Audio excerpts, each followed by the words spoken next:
It's my favorite when Drake Callender does good stuff, Robert Taylor does good stuff, and then Jose has to come on here and praise them because Inter Miami have just absolutely dominated Nashville and go on to win 3-1 in the second leg of the CONCACAF Champions Cup. What does that make it? A 5-3 on aggregate. And yeah, it was no sweat from the beginning. What an absolute delight. Can't wait to talk about it with everyone. Thanks for coming to the Heron Heads podcast, your first stop for all things Inter Miami. I'm joined today by some very happy friends and Inter Miami fans, Dave, Chris, and Jose. And on behalf of the guys, we want to thank you for stopping by and joining us for episode 57 on the Heron Heads podcast, your first stop for all things Inter Miami. For those of you watching live on YouTube, thanks for stopping by, and be sure to hit the like and subscribe buttons if you're enjoying the show. It is a huge help to us, and it costs you absolutely nothing. A huge shout out to our chief Heron Heads, Matias, Chow, Abu, and Ava. Thank you guys so much for your continued generous support. And if you'd like to support us on Patreon, you'll find a link in the description wherever you're listening. But enough about that. Let's talk about this just absolute delight of a match from start to finish. Take it away, everybody. We're all speechless. We had it covered. 3-1. Dave Stradamus came in. He said 3-1. 3-1. I said it was going to be an easy game. It was an easy game. It was a breath of fresh air. I said they're going to have a late goal. They got a late goal. Guys, got to tune in. Dave Stradamus has you covered. And yeah, exactly. Now do I have you covered. But Messi's got you covered. Suarez has got you covered. Robert Taylor has got you covered. You know who doesn't have you covered? Jose with all his hot takes. Terrible. I totally disagree with you. My hot takes almost won me a lot of money. All I knew was Mukhtar. Yeah, if Mukhtar would have scored that goal on VAR, I would have $10 to turn to $150. I don't know what to tell you. Instead, how much money did you make on that? Zero. That's right. Interesting. Yeah. Almost only counts in. Somebody help me out. I'm not going to say it. Horseshoes and head race. Yeah. Man, it's so much nicer to watch an Inter Miami match when we just start dominating from the beginning. It's like stress-free. You could relax, just hang out, chilling. It's nice. But, man, what a shellacking all night long. Second half, it looks like they may have a little momentum, and then it just kind of sputtered out real quick, and then they sub Messi out, and then that's it. It was just over. It was just over from the beginning. There was no match. Tata's a genius for doing 5-3-2, right, everybody? Panic! But, man, what a match. I'm so happy. We're all so happy from this outcome, and I thought they were going to give us a lot more run for our money, but they didn't. They didn't have it in them today. I think this is exactly it. Nashville let us have possession, and then they were hoping to hit us on counters like they did in the first match, hit us early, but instead, Luis Suarez with a beautiful dummy. Take notes, Joseph Martinez. I know you're listening. A beautiful dummy, and then who was it that hit him over the top? Anybody remember? It was Messi. Oh.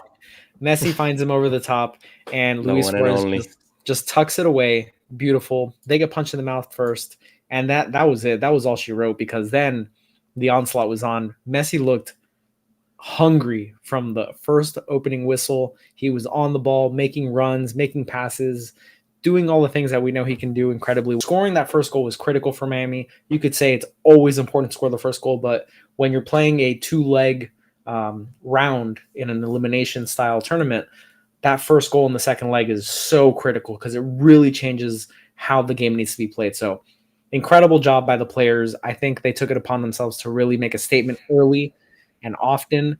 And I'll admit, when I saw the lineup and I saw that it was a back three, back five, I was I was getting nervous. I was already kind of nervous because it's elimination and I just had the butterflies in my stomach. But when I saw the lineup, I really got a little bit nervous. But hey, the team performed extremely well tonight.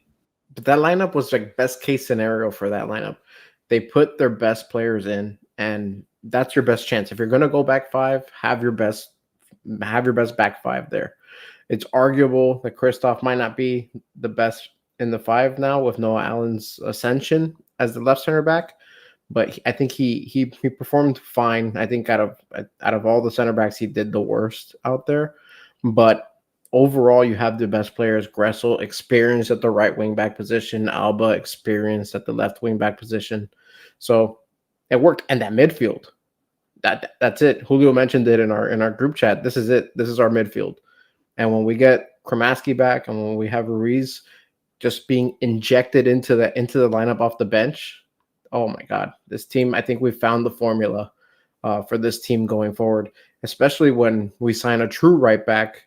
Then we can tinker with the attacking front, so we can have wingers and strikers. But as of right now, our midfield is set.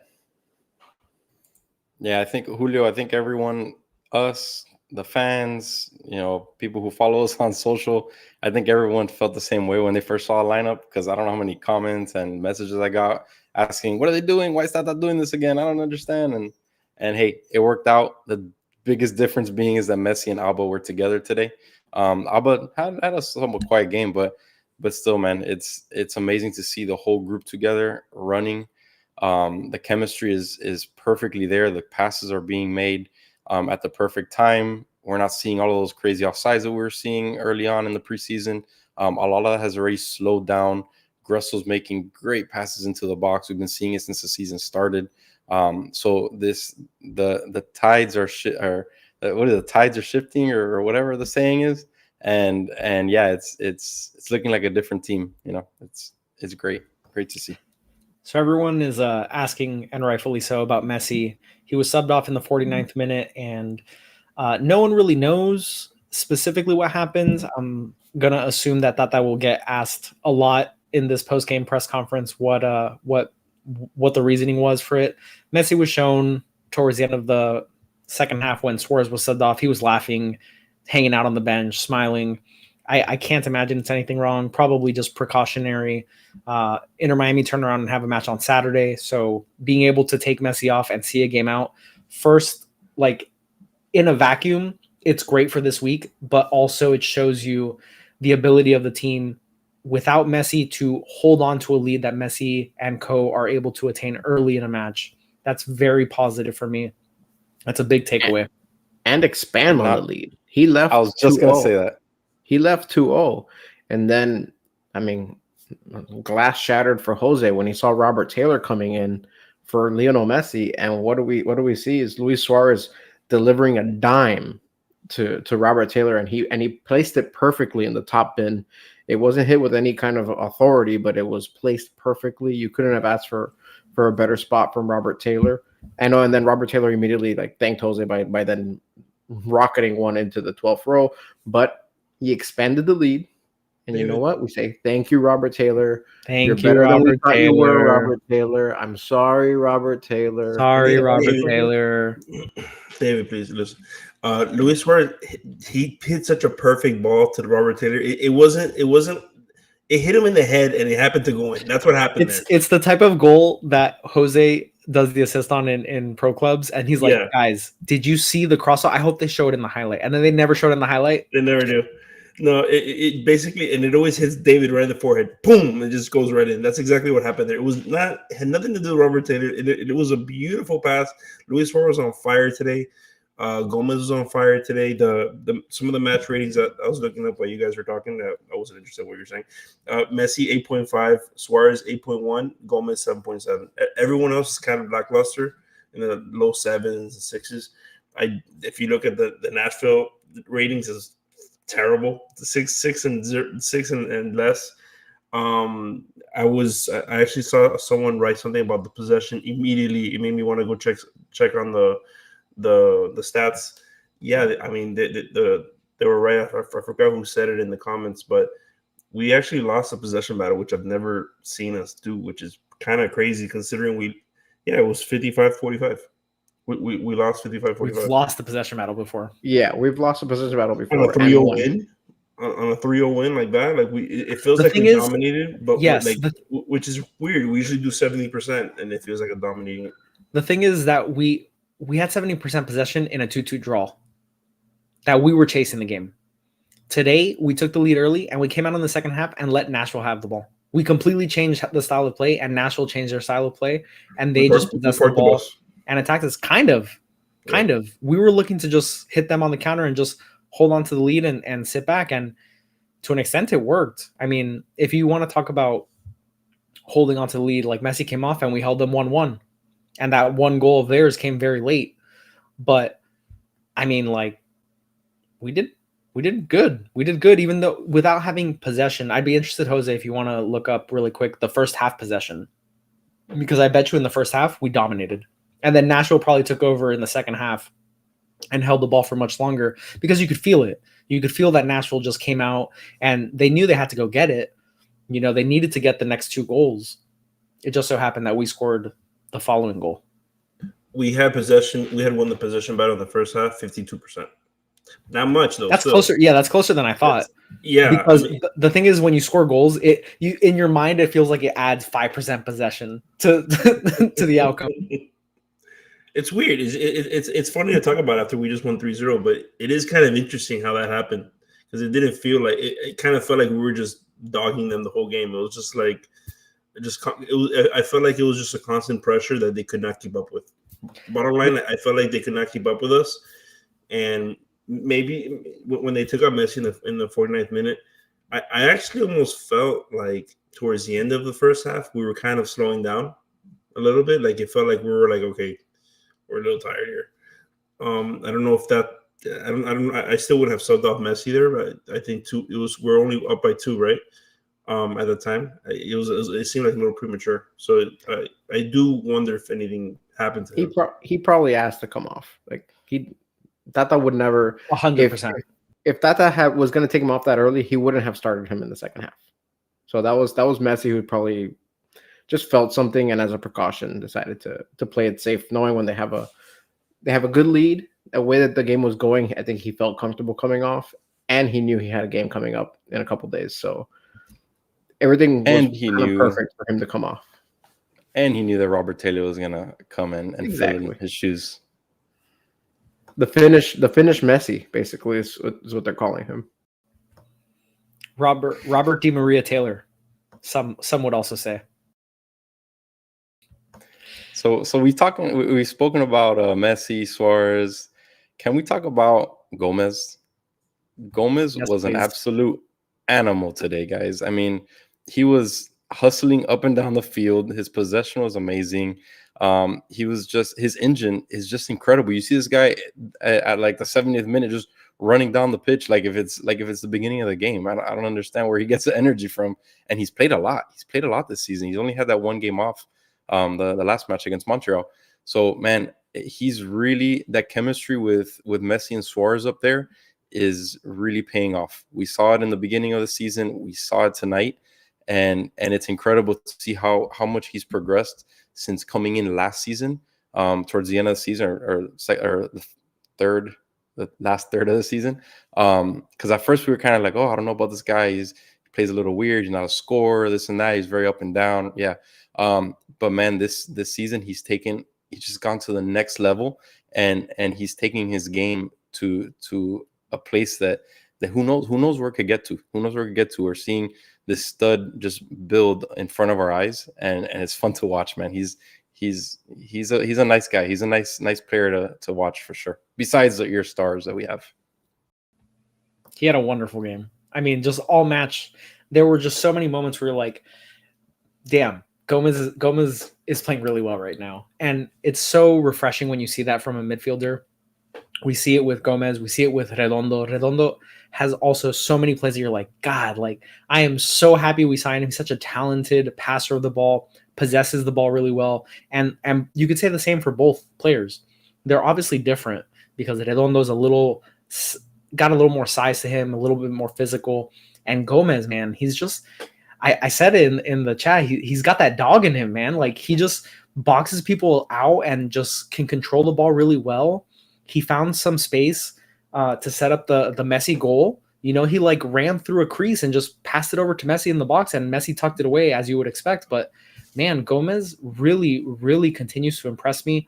His ability to progress the ball from the midfield to the attacking third, his ability in tight spaces to sort of just, like I said, like box out and then eventually just turn the defender away. There was one play that he was sort of running towards the sideline, and he had the ball and the defender was chasing him, and he was sort of pretending to like go towards the defense. And I'm like, dude, no one's in front of me. Like, turn. And he did. And he just had acres of space in front of him. And just so many things get unlocked when you have a player in the midfield that can progress the ball up, and you're not relying, especially in this formation, not relying on one of the two attackers that you have to really take the ball and like run. Having someone in the midfield, it gives you, it's to me, it's why the 4-3-3 is such a successful formation, because you're not relying on the striker to advance the ball. You're relying on the wingers, you're relying on midfielders to progress the ball up, and the strikers can get into dangerous positions, and it worked so beautifully today. And Gomez is a big reason for our success. Same with Redondo. Busquets had probably one of his best games of the season so far. I think the midfield performed spectacularly today. Another thing Gomez did quite often in this one is just he made really smart runs, and the ball just barely missed him a couple of times on these runs. But even when the ball doesn't find him on the run, it creates so much doubt in the defense, and it opens it up for everybody else and that just goes again to his engine and his motor. The fact that he's willing to just make these runs, even though he knows the ball's not going to come his way, it helps open things up. And then if they don't pass it to him enough, they're going to leave him alone even more, and then one of these balls is going to find him. And hopefully he'll, with his improved finishing, he'll find the back of the net when that finally does happen. He had a good shot today as well, that just missed a little bit. But yeah, we keep seeing the consistency showing up now for Gomez, and that is huge because everybody knows that he's got a bunch of talent, and we were just waiting for that consistency. We're leveling off the highs and lows, and we're starting to see his class. So as long as he can maintain that, that's great. And as far as Redondo is concerned, I'm still blown away by how seamlessly he's fit. My fear was that there was going to be a learning curve for Redondo, not because of lack of skill, but just from lack of chemistry and lack of time with this group. And he's just come in and he's like peas and carrots. Like, he just goes perfectly with them. And it's been great. I'm really, really glad with what we're seeing from Redondo, and he's gonna get better. He's gonna actually gain chemistry with these guys, and he'll even lift his game up even more. So that's great, and it'll definitely benefit this group when we do start playing with Busquets off the team and Suarez off and Messi, because they are gonna have international duties, and they're gonna have, well, not so much Suarez and Busquets, but they're gonna have to rest as well. So having these young guys take these steps forward is monumental for this group. So these are things that you just can't help but just like get giddy for. Giddy. Yeah, no, for sure. When I see Gomez, it reminds me a little bit of last year. He had that surge, and we saw him kind of getting a little better, and then he got hurt. Now he's just taken that, taken what he did in the pre-Olympics, and he just kept going. And what's great about watching him right now is that it seems like he's almost like feeding off of these other guys, right? Like it's not just him improving as a player, but he's becoming very in sync with the offense, right? Like you're seeing it almost feels like he knows where they want him to go, right? When I say them, I mean like when he's with Alba on the left wing, when he's playing with Suarez, Messi, it just seems like he's in a groove with them. What I worry now, what I want to at least happen now is we just need the right side to do that, right? We need Redondo to catch up to what Gomez is doing on the left side, and have that same kind of chemistry on the right side. Now, obviously, when we get the new right back, eventually, if we ever get one, I don't even know. I mean, we saw how they played today, right? I mean, where are we going to put Gressel? That's what I keep thinking about. It's a good problem, to be honest. And it's a good problem. If we get a proper right back, then you have someone that can slot in and realistically protect that side. Toto had a really good game against Schaffelberg. Schaffelberg terrorized him last match. Toto was on him from minute one. I think he fouled Schaffelberg real early. He took it personal. Very Miami Heat, if you will, Jose. Very Miami Heat. Just reminding him that he's there, just be like, hey, remember me? Remember how I shoved you down last match and elbowed you or yeah. I'm still here. I'm still here. We started throw goat.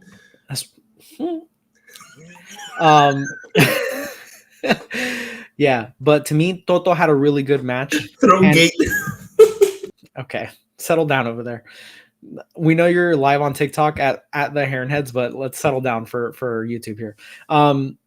To me, Toto helped. Like, if Gressel's not a great right back defensively, Toto needs to be very good defensively, and he was very good defensively. There were a couple times where you thought Schaffelberg might beat him to the spot, and Toto picked very good angles to run back and be able to track back and keep at pace as best as he could with Schaffelberg, who we know is super pacey.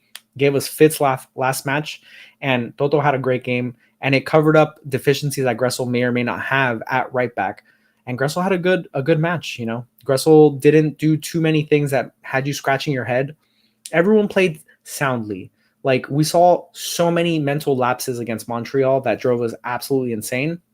This match was way tighter. I mean, any match that you don't have to say Christoph's name too often is a good match for a defender. Same thing with Fede. He had a couple times that he went to clear the ball, and I remember one specifically that just went like straight up and out of bounds. But otherwise, very clean match.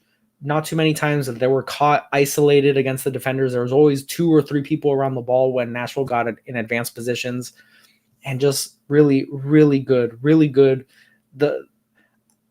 Obviously, Tata will probably say this is the way that this formation I've always intended it to look like, but like you said earlier, Dave, this is the best possible 11 for this formation as our roster is constructed right now. And to me, it's not just obviously like Messi and Suarez, because that's a huge help, but the midfield solidity and the defenders not getting out of themselves, like out of their positions too much. It made for a much more solid 11 on the pitch. Yeah, like you said, Gressel, he didn't play lights out, but he still kept up with Schaffelberg. Schaffelberg is fast, man. He has speed up there, and I saw him coming back multiple times, taking the right angles. Because at the end of the day, when you're playing with someone with speed too, you got to take the right angles, and he was taking the right angles as well. And Toto was backing him up the whole match too. That was a really nice pairing back there in the right side. So very impressed, because he did burn us a few times last week and got 2 goals. So completely shut him out. Can we put him in the Mukhtar doghouse, Jose? I kind of thought we wouldn't. That's why I bet that he would actually score in my parlay. But it is what it is. Yeah, we did, and I don't know what it is, but we always play him particularly extremely well. I don't know if it has to do with something like what Julio was saying about just our midfield stepping up. Maybe they see a competent opponent, they're like, you know what, this guy is not going to score on us, and that's that. What I noticed also was that we did always have we always had someone manning him straight up. Just it was 1 or 2 guys that every time he was trying to get into the box, you just always saw someone on him, and that's just the way of defending him, and it works. It leaves us obviously on the outside wings a little more exposed, but when you have Alba, when you have Toto stepping up the way they did, then you can play that way a little more aggressively on defense. A little more aggressively? No, that's a bit of a stretch. Yeah, what are you going to do? So let's talk about the goals, guys, because we had 3, each very, very nice on their own. But as a whole, if you're looking at all 3, we scored some bangers today. The first one came really early. Suarez makes a beautiful dummy, and he did it a couple times this match. And he's just this is the part where the chemistry really comes into play. and the players understanding their spacing, and Suarez understanding that there's Messi right behind him, so that if he dummies it, he can turn, and it's like a pick and roll, a pickle roll. And so he does the dummy, Messi clips it over the top, and Suarez is just one-on-one with the keeper, slots it home, no issues whatsoever. I'm just sitting there reading my son's bedtime story at night, and I'm just like, bro, let's go. And I'm like, can we wrap up this book so we can go watch this? And man, just such a load off, right? Like when you score that early goal, it's just like the major stress is off, because when we get a lead, we our defense is shaky, but we are very good at holding on to leads at this stage. The second goal, we had Gomez making a really nice run, very incisive, cutting through the defense like a hot knife through butter, finds a little crease, gets his way into the penalty box, passes it across to Messi, who I didn't think he had the space to get the shot from his foot to the net. I thought there were too many defenders in between them. But man, he slotted it right home as well. And I was like, best case scenario. We've gone up 2-0. Suarez and Messi have scored. The Herons are flying right now, and it's just going to be a party all night long. And then the game sort of slowed down and got dragged into the muck and mire. And then we get to the second half. Messi gets subbed off. You don't really know where the goals are going to be coming from. The game slowed down. Suarez is kind of isolated up top. And we had just Suarez is so good, man. Suarez is so good. The cross that he plays to Robert Taylor is, like you said, Jose, like to an extent, there's only so much that Robert Taylor had to do. The ball from Suarez was perfect. He sees Robert Taylor with no one in front of him in the box. It was even soft. It was like it just so gently he placed it on his head. He placed it. He feathered it in to Robert Taylor, and Taylor just put his forehead to it. Put it in a really nice spot, to his credit, because you can say that Suarez played a really nice ball. Taylor placed it so well across goal, and it really was tight to the post, but it just slotted into the side netting, and it was just class. It was class. 3 really high quality goals from our front three, from our front three. Even though Taylor came on as a sub, he scored, and man, you can't ask for more. You can't ask for more. Just wonderful. Taylor was playing that striker position again. That was interesting. He came in. Messi started as a striker. I know he roams around a bit and stuff, but he came in for that position. He was playing that striker position, and he was there in the box, ready for a header. So it's nice to watch, man. He came from the left side, and what's interesting is Suarez had dropped a little bit, and that's where he found space. And Taylor was drifting from his left side into the box, and that's how he kind of got behind the defenders. I forget who it was that was in front of him. It might have been Gomez, but there was just really, really good spacing, really smart, and it really confused Nashville and led it to really, Taylor was unmarked. Taylor was unmarked for all intents and purposes, and just a great play by Suarez to pick him out. But Suarez had all the space in the world too. He had time to look up and be like, oh yeah, Taylor's wide open right there. Let me just drop the ball into the penalty box. Done. No big deal. That's what I thought when I saw that right before that pass that Suarez made. There was just acres of space around him. Like if he wanted to, if he was selfish, he would have cranked one right there. So we get to see a little more from Suarez, because Suarez is not just a scorer. We've seen it now where he has some really nice passes in the box. So yeah, this team just keeps evolving. They keep getting better, and they're giving other players opportunities to shine outside of the big names. But also the big names are showing up too. So this is perfect. This is what we envisioned when we brought this team together. You have your older established players who have experience in these types of situations, and your young up and comers who hopefully can rise to the occasion with this group. So we keep seeing it, and hopefully we keep getting it. Do you guys think that Suarez overall, not just MLS or whatever, but can Suarez get to 50 goal contributions in all tournaments, in all competition? 50? At this rate, Because he's had a hot start. Yeah, if he keeps it up. Yeah, staying healthy. I think 30 to 40 is sort of where I had in my mind that he should be at. But I mean, his clip right now is ridiculous. He's getting like 2 to 3 a game. He had 4 last week, if I'm not mistaken, in the Orlando match. Where was he last year at Gremio?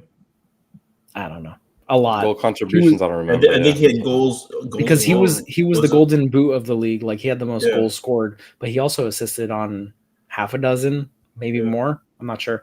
Just really quick here, Alex Windley, friend of the show, has reported that Tata said Messi came off as a precaution, and they didn't want to risk anything, so they decided to just sub him off. So we don't know much more than that. I'm sure there won't be much more than that comes out of the press conference post game here. But that's where we're at with Messi. Precautionary, came off. Like we said, Messi probably was like, I'm kind of feeling something. Let's get me off here before anything serious happens. And sounds like good news, nothing serious. And if anything else comes out on it, we will obviously let everybody know. Yeah, and at the end of the day, we have it's a quick turnaround for Saturday. So we played DC United, another Eastern Conference team. So it's probably good that he just rested the rest of the match. He came out early. Even if it feels a little bit of a discomfort, why risk it? You're up 2-0. Just move along to the next match. We're going to need you. We just took a loss in MLS play last weekend. So maybe it's good to get those 3 points, or to strive to get those 3 points on Saturday against DC. Yeah, I think that's a great point. Back in MLS play, but not just that. It's against a conference opponent. We want to get back on track after the disappointment against Montreal. And, Messi may have to rest. But now we've seen that. And this team hopefully now realizes we can do stuff when Messi's not playing. Messi helps tremendously, but we have the ability to get after a game when Messi's not on the match or on the pitch in a match. And, I'm hoping that we get another good result, another favorable result. That match we'll have to worry about different things than we did against Nashville. DC has Benteke, who's a very potent striker, but we'll preview that another time. Let's keep talking about how much fun this match was. Who else can we talk about, guys? Drake Callender, Jose? No, Fede. He had a good game. He's coming up, but he did not play last game, right? And they just subbed him in. Well, he started now. He had a good game. And I'm enjoying that back line a little bit. Before, I didn't like talking about it because it was kind of boring and horrible to talk about. Because, clean sheets are clean sheets, right? I think Drake had a few nice saves, but we had a heck of a back line play. The way that we were getting wrecked the last game against Nashville. They were cutting us up like sliced bread. It was very simple for them. In this game, we did a great job just stopping Schaffelberg, stopping Mukhtar. I think the only person that I was kind of worried about, I forgot his name. You had mentioned in the preview, actually, Julio, that he had a few chances. I don't know, Shaq Moore. He had a few chances, which he just he's kind of a bully, so he kind of just made it happen. But yeah, that's really the only highlight I think they would probably put their head on. We did well. We did well on defense. And I know you don't want to talk about Drake, but we have to mention the one sequence that it was a cross that came in, right? Or a corner. Was it a corner? I think it was a corner. And he made the initial stop. It ended up being, I think, an offside anyways, but he made the initial stop. And then after that, the rebound, they tried to score it in again, which is where the offside came in. And he got like a fingertip, like right on it. I don't know how he did it. He reached over the attacker and he got a fingertip on it and made the ball go away.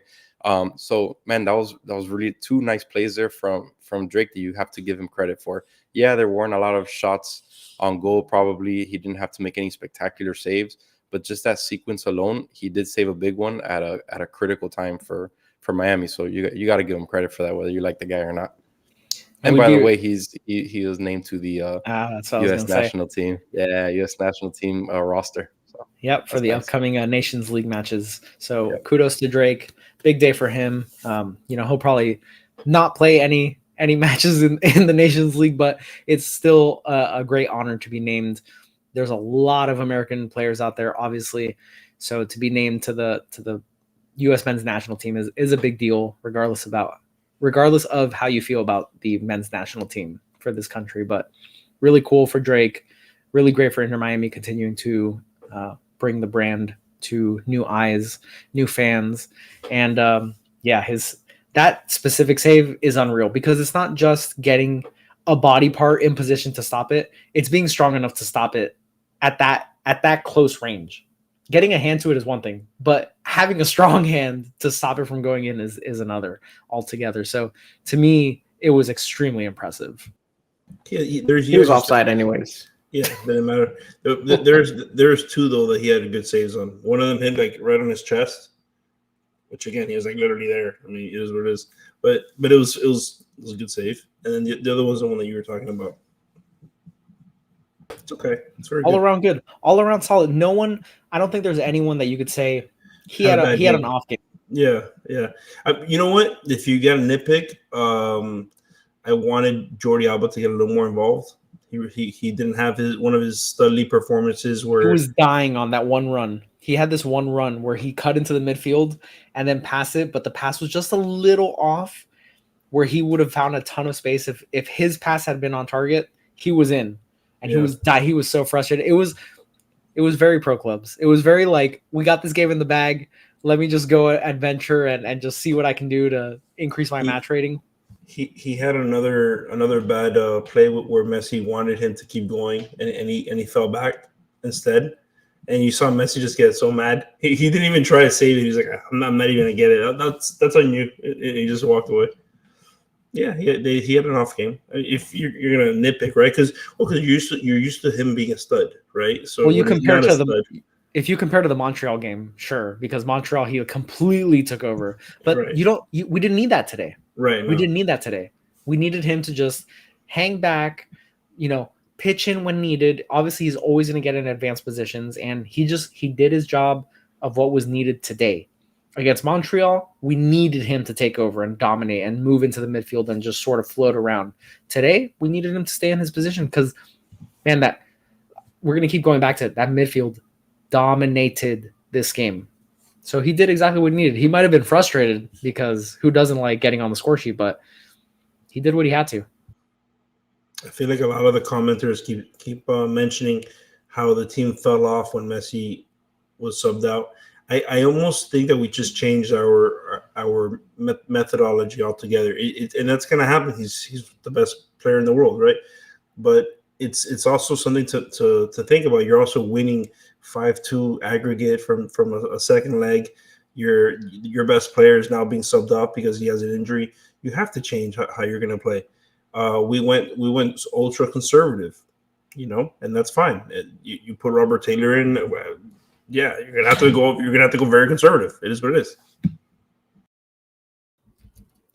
This is actually a really good point because we've been seeing a lot of aggressive play lately from the guys, and we've been seeing some yellow cards. I think was it the Montreal game that there was like 7 or 8 yellow cards. Chris, we have Spotify listeners. Can you explain to what it was? Oh, sorry about that. So it was Shoes Are Not Hammers. One of our commenters. He asked or he mentioned that we didn't get any cards this game, and then he thinks that we're going into the quarters without any cards or any warnings or anything like that. So it is a really good point. It is a really good point because we have been getting a lot of yellow cards recently from especially our younger guys that are very, very aggressive. So it was nice to see we keep saying it was a complete clean game, but even in that aspect, there was no dumb mistakes made, no lunging Toto, no Redondo being overly aggressive, no Gomez being overly aggressive because we've seen that plenty of times. So it was overall a clean game, and it's really nice to see. Obviously, being up 3-0 helps to not get these yellow cards. You play a little more relaxed. You have it in the bag, but it's a great point, and it's nice to see. Also, going back to how we played when Messi came off, I mean, Robert Taylor came in and scored a goal to expand the lead. So then right after that, you're up 3-0. And yeah, it makes sense to kind of play a little more defensive and not be so far out in attack that you risk yourself open to counters. So part of it is the way that the game went. I wouldn't think too much about it. It wasn't anything also, like I didn't think it was that the play dropped off that much. we're missing the element of Messi in the middle, and the way when the ball's on his feet, of course, you feel exponentially more dangerous. And we don't have that. But everybody else felt good. Yeah. We definitely did park the bus. It is what it is. What were you pointing at, Jose? I don't know what you're pointing at. Like every time you point, I don't know. Rosana said hello, David. Oh, because I said hello in the chat earlier. Right, that's what I'm saying. How pleasant.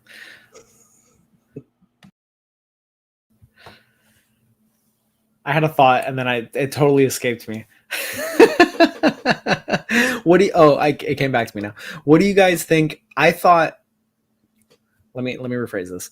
What do you guys think about Tata not subbing off Suarez or Busquets or Alba earlier? Obviously, only Suarez of those three was subbed off eventually. But I thought around minute 70, take these dudes off, man. Let them rest for 20, 30 minutes and have them ready for Saturday. What do you guys think about that? Again, the pace of the game, I thought made it so it wasn't as stressful. Those minutes weren't as stressful on them as it has been in the past, where you're kind of clawing at it. And if it was a closer game, maybe. And that argument goes both ways. It's a closer game, you don't want to take them off. But I feel like they were not stressless, but they weren't as stressful of minutes, so they're not like pressing as much. And you do want them to build conditioning as well. It's still early in the season. You want them to play. And they're going to get plenty of time to rest. There's going to be games they're not playing. But yeah, I mean, Suarez could have come off a little earlier, but look, he was involved in the goal with Robert Taylor, and I think he almost had a few other chances there that could have ended as well. And I know you're just dying for Campana to get in there. That's Julio's ulterior motive here. He just wants to ring the Campapi bell. That's the root. That's the root of the question. I don't know how I feel about that anymore. No, I mean Suarez. Listen, Suarez is our number 9 and definitely our best option at striker. There's that's not even a question. That's not last year was a question. Like this year's crazy. Yeah. How it's just funny how like this Joseph is not a terrible player, right? But it's just well, I guess when we got him he wasn't at one point, then he wasn't when we got him. But it's just one of those things where like you just see the total. He's totally different from these guys because it's not just like a one-dimensional score or nothing else with Luis Suarez. You're also going to get the physicality that he's bringing, the leadership qualities that he's bringing to the table. He's scoring, obviously. That's easy for him, and he's assisting everywhere. He's keeping guys in the play in the frame of the game. It's just he's totally changed the dynamic on our team. Him particularly in the front. I get it. You like Suarez more than Messi. It's fine. What? I don't know her. Top rope. You did say he was your guy. He's becoming my man crush for sure. It is what it is. I mean, but Messi is his GOAT crush. That's it. Right. That's the difference. Correct. All right, so we do have an update on the Messi situation here. Tata Martino did add in the post-game press conference that he does suspect that Messi will be unavailable for Saturday's match at DC United due to injury, and that he will undergo tests and they will evaluate how we proceed. So that is an update from Michelle Kaufman of the Miami Herald regarding Messi's status. So hopefully it's nothing serious. And, we hope for the best. But he will. It seems unlikely that he will play on Saturday. Dope. So let's look at that at a glass half full right now. Unfortunately, like we said earlier, what I said earlier about the playing an Eastern Conference team and all that garbage goes out the window because it doesn't matter anymore. He's not going to play. But we don't have these midweek games coming up for the next few weeks. So he's going to have a nice long rest till the following weekend. And then even if he doesn't play that weekend, he'll have a nice long rest for the other one. We don't have these midweek games coming up. So it's a plus in that sense, but it hurts. It hurts where we need to win an MLS match. We don't have the best player in the world. It's going to be harder. Yeah, and it hurts even more that we came from an MLS loss this past weekend. I think that's what makes it hurt the most because we do need a win after that loss. But it's not the end of the world. Again, it's still the beginning of the season, and he'll be fine. Guys, all this is shaping up. We are all now going to be really relying on Robert Taylor this week on Saturday. But guys, we also didn't have Messi against Montreal, and we're not for really shaky defense on set pieces. Not that I think that's going to completely change by this weekend. Were it not for those two set piece plays, that game's completely different. So we have the ability. We're still a very good team without Messi, and we can joke and be like, oh, Messi makes Inter Miami, but this is a very well-constructed team. The defense is shaky at best, but there are a lot of pieces that can make Inter Miami very successful, especially in the MLS, where some of these teams are not anywhere near the stratosphere that Inter Miami is, with or without Messi.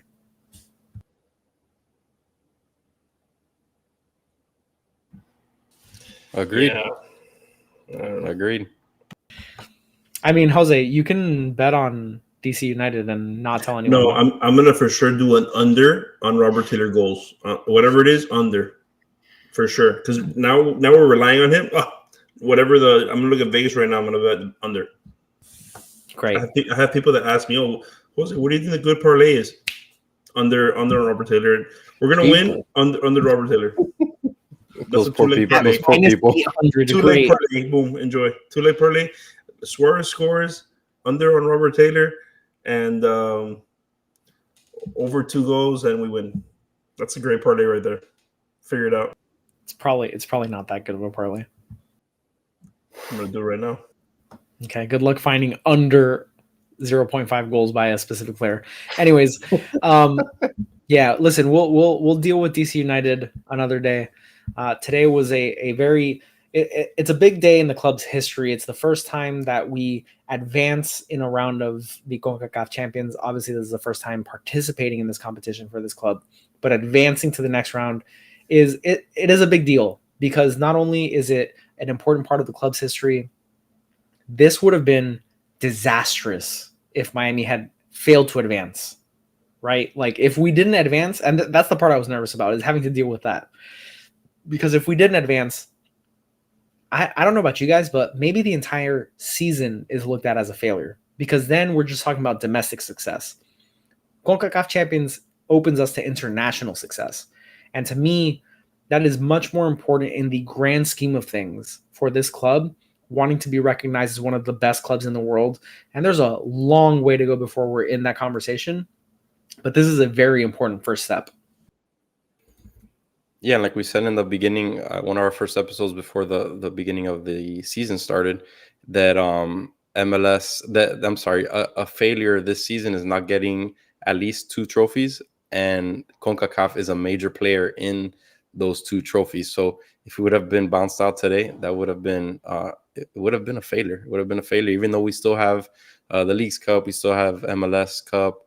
The CONCACAF is the pie in the sky. That's the one that we really want to grab, and we're moving on round of quarterfinal. Let's go. Yeah, I mean, this is the tournament that we all said.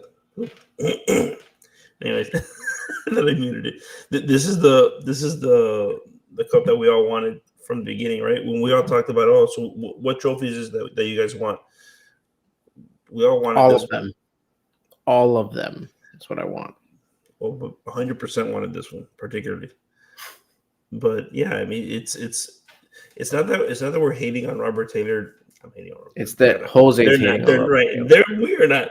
But the reason why is mostly because we're gonna see Leonardo. We're gonna see. We're gonna play on Saturday, and now we're gonna need him to step up. Correct? Let's see.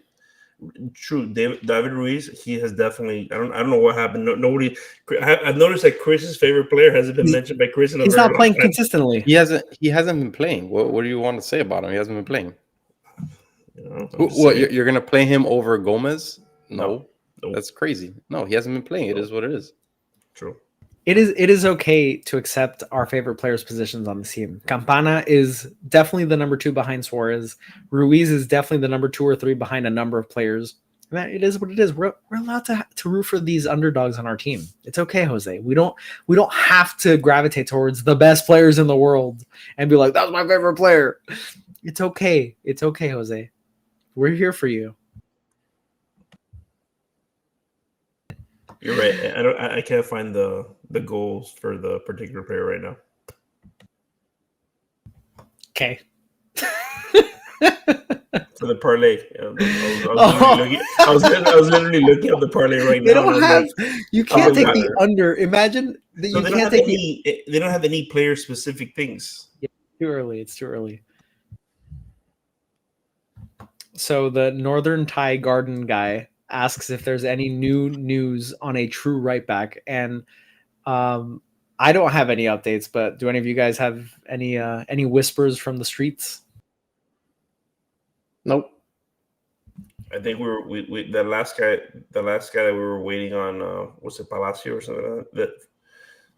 Cancel or something. Yeah, Whoever put this question, which one of you put this question up? I was hoping you had the answer to that. Why would you put it up and not have an answer? Jesus. Julio? I mean, I don't understand. It was David. David, you put that question up, really? I know that they have an agreement for somebody, but it's not a right back. They're waiting for FIFA to clear a central attacking midfielder for us to have joined the club. But we're waiting for FIFA to declare him eligible to join the club. As far as the right backs, they had that one right back from Boca Juniors who fell apart because they wanted a bigger transfer fee, and then now they're pivoting to Cáceres, but we haven't heard anything about that actually happening. So until we know more, that's all you're getting. Great setup, David. Thank you for that. I was hoping one of you guys knew too, so I was like, "Oh, David just wanted to hear himself talk there." No, I didn't want to talk. That's why I stayed quiet. Incredible. I thought it was a good question, and it is a good question. We were not prepared for that question. You know what? I'm this not is live, baby. You got to be prepared for the. I wish that I could do it myself, where somebody literally asked a fun question of, "Who do you guys prefer to see next, Cincy or Monterrey?" My answer, Monterrey, because if we go play in Mexico, I think that would be such a fun atmosphere, and then obviously having them come over here. I'm excited about that. Monterrey will be way better. Cincinnati, we always play them and we always beat them, so it's boring. I agree with Monterrey. Are we actually going to play in those? Are we going to play in those stadiums in Mexico? I think so. Yeah, Azteca Stadium. Oh, because I wasn't sure. Like the League's Cup, all the games were in the U.S., so I wasn't. That was sure a made-up tournament from last year. Got it. That Inter Miami is the only winner of, by the way. You're welcome. And that rule actually changed. There are going to be games in Mexico for the League's Cup as well this year. So that changed a little bit. But yeah, Monterrey is the answer for me. I think if we play Cincinnati again, it's another domestic team. It's only here in the United States. Playing against Monterrey and possibly beating Monterrey gives us even more ammunition as far as playing internationally and winning internationally and competing with these other big clubs around the world. So Monterrey is definitely the answer. And then the atmosphere, like Jose said, the atmosphere is great down there. And imagine Inter Miami playing over there and all eyeballs on that matchup again. So Monterrey for sure. For me, it's Cincinnati. For the same reasons. I'd rather not travel to Mexico. I'd rather travel to Cincinnati and have our team not get those extra miles and have to deal with altitude and just travel to Cincinnati, a place where they've won before in the past. To me, Monterrey is a really good team, by the way. Cincinnati, you could argue, is a good team. They have really good depth at every position group, but it's the devil you know versus the devil you don't. And I'd rather take my chances with Cincinnati, a team that we know, that we have a lot of film on, we have familiarity with. And I'll take my team against any opposition, but to me, it's Cincinnati. Less traveling, less tedious on the team, and we know what we're up against fully. Selfishly, for the health of this podcast, I would love to play Monterrey. It's a new group of audience that we would love to have on us. Like that's the selfish answer. I'll say it. I'll say the truth. I'll say the truth. Everybody was thinking it, but I'm gonna say it. That would be the best. Yeah, we could hand out stickers in Spanish maybe. But yeah, for the health of the MLS, you prefer Cincinnati to advance. and it helps up with the prestige of the MLS again. Like, look how nice it was in the Leagues Cup that the MLS kind of really dominated that tournament. If that could happen again in this tournament, then it just boosts the prestige of this league, and then it'll attract more and more. Like, that's what we're trying to do. When Beckham came to the MLS, that was the whole goal, to trying to get that prestige. Now Messi coming in, that's way a step above. But look at the league that Messi came into compared to the league that Beckham came into. It's there is more international talent, so that's the goal here. So for that reason, I choose Cincinnati as my preferred next opponent. And also there's storylines too. Like Yedlin gets to go up against the club that spurned him, and there's, I don't know, and we have a rivalry a little bit. No, we did play them in the tournament last year. So storylines brought us back from the death. Storylines, yeah. By the way, that match tomorrow, Cincinnati Monterrey, is tomorrow at like 10:15. So it's a late one, but it should be a good one. It should be a good one to Where watch. is it? Is it in Cincinnati or is it in Mexico? I could tell you right now. I think it's in Mexico. I think it's in Mexico because Vasquez scored. It's in Mexico. Vasquez scored against Cincinnati, and he sort of just like did the non celebration. Yep. Yeah, it's in Mexico. Yeah. And Monterrey is up 1-0, correct? Yes, Brandon Vasquez scored the one goal. Yeah, to me, it's Cincinnati. I mean, that's just my personal. All right, so we will keep our eye on that to understand who Inter Miami will face in the next round. But as for today, Inter Miami win 3-1. It wasn't even that close. It wasn't even as close as a 2-goal difference because Inter Miami really dominated. Nashville never really had too dangerous of chances, and it was smooth sails. It was smooth sailing. It was wonderful. It's always great to have an early lead and then build upon that lead, and Nashville had no chance from the get. So fantastic to enjoy our first foray into the CONCACAF Champions Cup. Messi officially owns the CONCACAF. And don't at me about that. And it's been great. Thank you guys for tuning into the Heron Heads podcast. Chris, any final words here? You're making hand gestures. Who knows? No, spanking. That was a spanking. Oh, sorry. Interesting. I love that. No, I'm glad. I wanna salute Raza. Raza is in Cincinnati. That's great. I love Cincinnati. Next time I'm in town, maybe we'll link up and we'll have some Skyline and some Grater's ice cream. There you go. Why would you go, David? Why would you go to Cincinnati? I feel like you want to go. When it comes to American football, I'm a huge Cincinnati Bengals fan. I love the revitalization of the Banks area. So yeah, I'm all about it. So hopefully, maybe next time Inter goes to Cincy, maybe I'll make a field trip. I knew he wanted to say. I just wanted to give it to him. You know. I mean, there's people in the chat who know me personally, and they're all goating me. So you got your goat. Great. So I think we're unsure if we're going to do a DC United full preview, but regardless of whether that comes out tomorrow or not, we will be live for a post-match reaction after the DC United match. It's an afternoon match, if I'm not mistaken, so we will be live probably a few hours later. Jose may or may not be joining us. We could all question him as to why and really get after him. He loves that. So make sure you're commenting, asking Jose, why aren't you more involved and invested in this show? We really need you to be there. Who's going to talk about all these Robert Taylor goals? So make sure you really let him have it. And possession, everything. Argue with your mama, I don't know what to tell you, all of these things. So thank you guys for tuning into the Heron Heads podcast, your first stop for all things Inter Miami. Appreciate you guys hanging out, and we will catch you on the next one. Bye.